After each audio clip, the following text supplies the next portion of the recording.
In this video, I'm going to share you the 4 key lessons I honestly wish I learned sooner when I first entered university.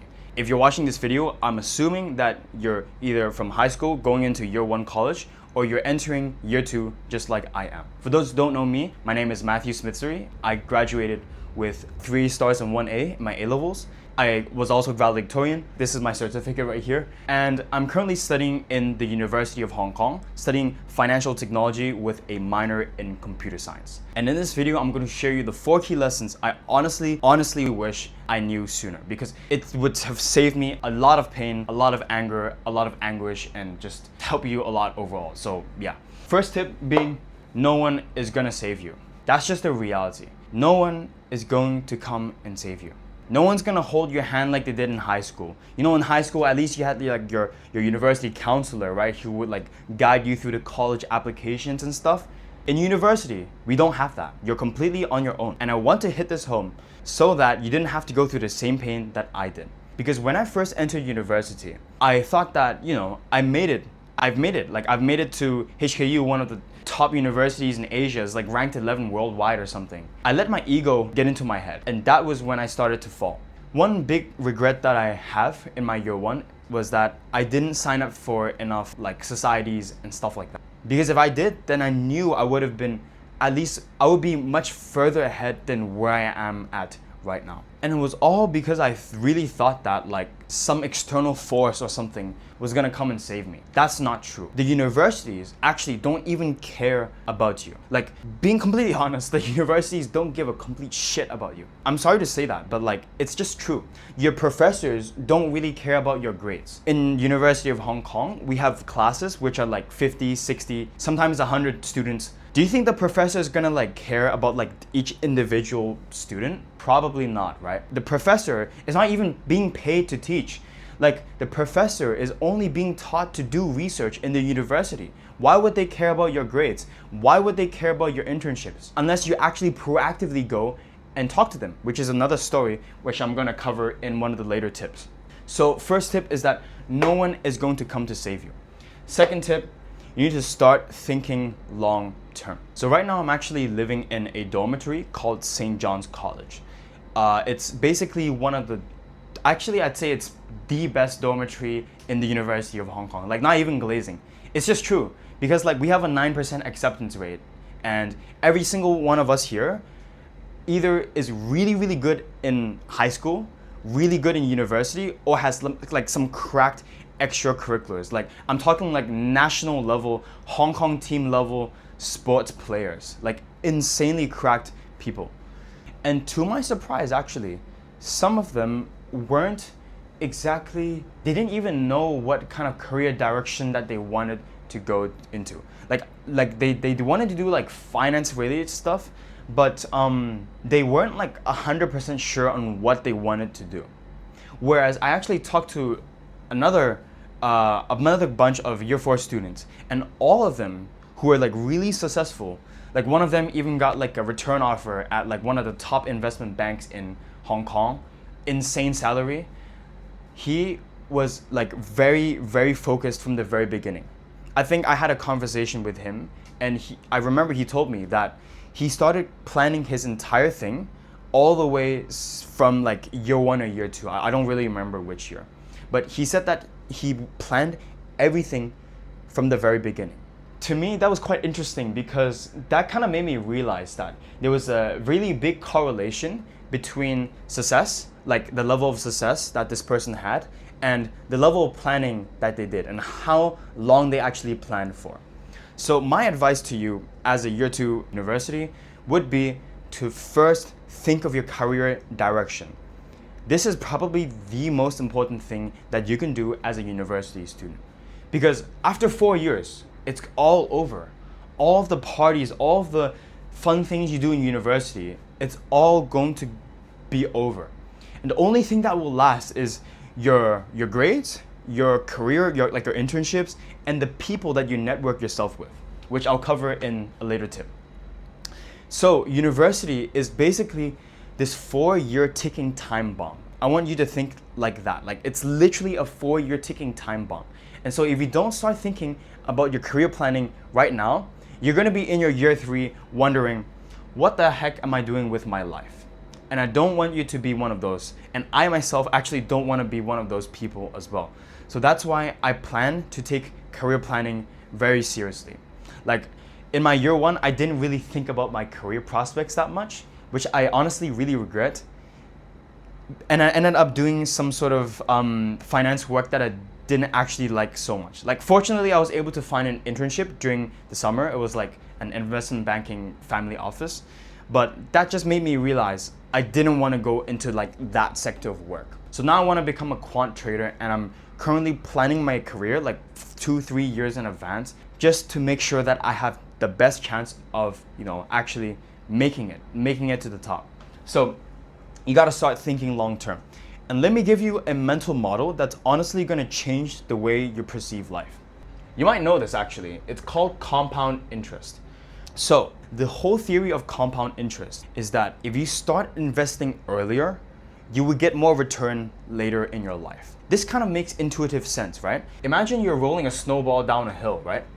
At first, when you're rolling the snowball, it's pretty small, it's really tiny, it's probably not that big, right? Like it's probably like this big, like not like gigantic yet, right? But the more you actually roll the snowball down the hill, the more it picks up speed. And the more it picks up speed, the bigger it becomes. And the bigger it becomes, because of the increased surface area of the snowball, right? It actually increases in size, which makes it easier to grow bigger long term. So it becomes pretty freaking gigantic. That's the same theory with compound interest. Instead of rolling the snowball down the hill now, you're actually investing your time and energy into something that's gonna give you extra return. What's gonna be the most, the highest return on investment that you can make? It's probably going to be investing in your future, whether it's your physique, your diet, your health, so that you don't want to have like some health problems at the age of 40 or 50, right? Another thing is also like your career direction and your career prospects. If you start thinking of your career ever since like year 1, bro, you're gonna have so much more time to think. And because you have so much more time to think, you have more time to plan. And when you have more time to plan, you're going to be more successful. So step number 3 is actually a little bit controversial, but don't study all day, because the ROI, the return on investment that you get from actually studying, it's not that high actually. Actually, I would say it's not like this. It's more like you have like, okay, this is a 3.6 GPA. Let's have GPA on the x-axis, and let's say we have the returns. Returns meaning like how important it is for like your future internship or whatever, right? So let's say like it's 3.6 right here. From 0 to 3.6, the returns are actually very like linear. But from 3.6 onwards, I'd say it actually has diminishing returns. Like it's gonna look like this. Diminishing returns basically means that for each additional unit of GPA, you get less returns for the amount of effort that you put in. I really do think that 3.6 is kind of like the cutoff mark. If you take microeconomics, like where total economic surplus is maximized or something. What I'm trying to say is that don't study all day, but maintain a good enough GPA, especially in your first year. I don't know if anyone has told you this yet, but like your GPA in your first year is actually the most important. Your GPA in your year 2 or year 3 doesn't matter as much as your first year. The reason being that the first year GPA is actually going to be used to apply for exchange and scholarships. Not everyone's going to tell you this, but like your first year GPA is actually way more important than your year 2 and year 3 GPA. Because your first year GPA actually also, it sets the tone for the rest of the 3 years to come. So let's say in year 1 you get like a 1.5 GPA. Let's just say you get a 1.5 GPA in your first year. Bro, to pull this up, to make it like a 3.6, you're gonna need to go through an insane amount of studying. So what I'm trying to say is that don't mess up your first year GPA. Try to get it, at least above a 3.3, 3.4. I mean, my GPA personally isn't that high. I wish it was higher. It's like a 3.39. That's because I didn't lock in hard enough. So one of my biggest regrets was that I didn't lock in hard enough, especially in my year 1. So that would be my advice for you, just to study hard, but don't study all day. The last tip that I want to give you is build a network. So actually not too long ago, I attended this event in my college dorm that was organized by some year 4 students. And they were basically telling us, like literally teaching us straight up the secrets on how to get into the top investment banks in Hong Kong. Because obviously Hong Kong is like a very finance focused sector. There's like at least basically all of the big banks, like they're all currently living in Hong Kong. These two people, they've both gotten return offers in one of the top investment banks in Hong Kong. So when I was listening to what they had to say about the interview process, the recruiting process, and like just the overall job market and stuff, I got so much value out of it. Like I even have like a Notion document where I like took notes and everything. Like that was how valuable it was. And to be completely fair, in high school, you don't really get those kinds of networking opportunities because you're kind of confined into this big age, geometrically separated places. Like you're literally in a class with only like 30 to 40 people. That's honestly one of the reasons why I hate high school so much. And I think the high school education system is honestly like, it's messed up. Like you're literally segregating people by their ability and their rank, and like the only people that you know are these people. So imagine if you wanted to learn more accelerated, you can only go at the pace of the slowest person in the classroom. But what I'm trying to get at is that in university, the networking opportunities are honestly so insane. I remember one of my closest friends in uni in year 1 sem 1 was when I met him literally in an elevator. I remember I was in this elevator we were stuck in this. So I remember one day as we were heading down from our accounting tutorial, we were like literally in a lift going down, right? And the lift just broke down. Like it just stopped midway. And it stopped like that for like maybe 10 minutes. So us being students, we didn't really know what the hell we were gonna do. So I literally started talking to the person right next to me. And guess what? That person was low-key like, he had the same vision that I had. Like he wanted to grind it out in career internships, and he was also a super, super nice and genuine guy, right? So the two of us, immediately after that, we texted each other and was like, hey, do you wanna come to eat lunch at this Hong Kong U canteen? And it was like, sure. And so we went to the canteen, we had an amazing conversation, and we literally built like probably a lifelong friendship, to be completely honest. And that actually paid off a lot in the long run. And these relationships that you actually make in college are the relationships that will probably last for a long, long time. And you know, just being in this dormitory full of really, really cracked high achievers made me more of a high achiever myself. You know the phrase like, you are the average of the 5 people you spend time with? Well, I'm actually gonna go a little bit further and say that you are the average of the 5 people that you compare yourself to.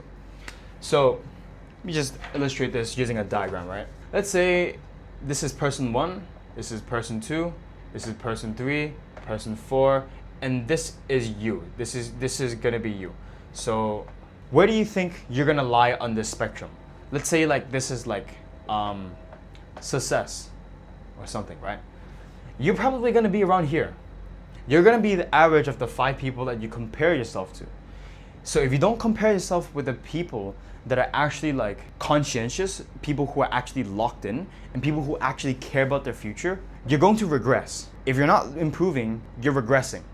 So that's why I think being around a network of high achievers is so helpful. Plus, like in my dormitory, whenever we enroll in like a subclass in university, right? We can like easily find group projects simply because we are actually living in the same dormitory and we all know each other. That's really powerful. Plus, we also share study resources and like past papers and all of the other things that you wouldn't get if you weren't in a network or a friend circle. So actually, my personal advice for you would be to join a dormitory if possible. But if you can't, then try and network with other people by joining like societies and clubs and events. You honestly, you will not know which person you will meet until you meet them. And maybe that person could just be the one that you're looking for. So anyways, those are the 4 tips that I really wish I knew when I was entering college. By the way, if you want more personalized advice and help from me directly, then as I mentioned earlier, you can check out the first link in the description, A-Star Students. It's literally my mentorship program where I have like students from all around the world studying in high school, GCSE, A-level, university even. And you're gonna be surrounded with a network of high performing individuals. So if you really wanna like accelerate your progress in uni, then you can check out the first link in the description below. But as always, may God guide us on the right path, and I'll see you in the next video.